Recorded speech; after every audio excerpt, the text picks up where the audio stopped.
Back in the late 80s, when I was living in Montana, I was going on a safari in Africa, and I had a friend that had a winter place in Palm Beach Gardens, and they suggested I stop by on my route to Africa as I was flying through Miami.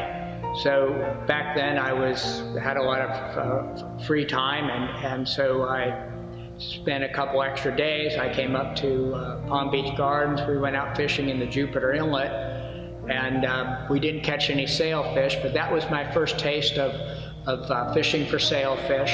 And during that trip, I was able to meet with John Payson in the Payson Gallery, and he later handled my work, and that was one of the main drivers to me moving to the area.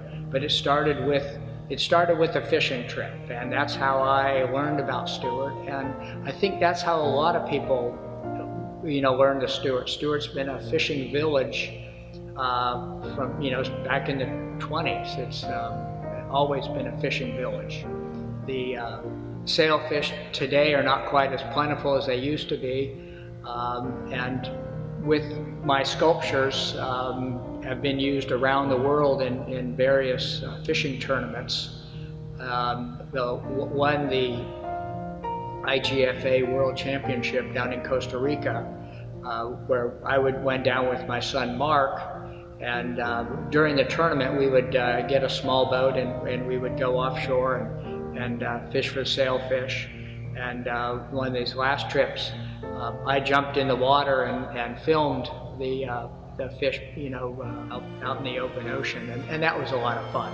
But I never tire of watching them take the bait and watching them jump and everything they do. The sailfish is a fascinating migratory fish that needs to be protected, and it's a tremendous value economically to Stuart and all the coastal towns where the fishing takes place.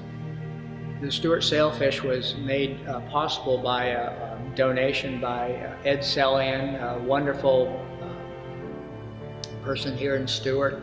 I ran into him at the light tackle tournament when after the city, the downtown business association came to me saying, there's a roundabout going to be going in, and we'd really love to have a big sailfish, but we don't have any money to pay for it, but we'd like you to do it. So I went out and started talking to people, and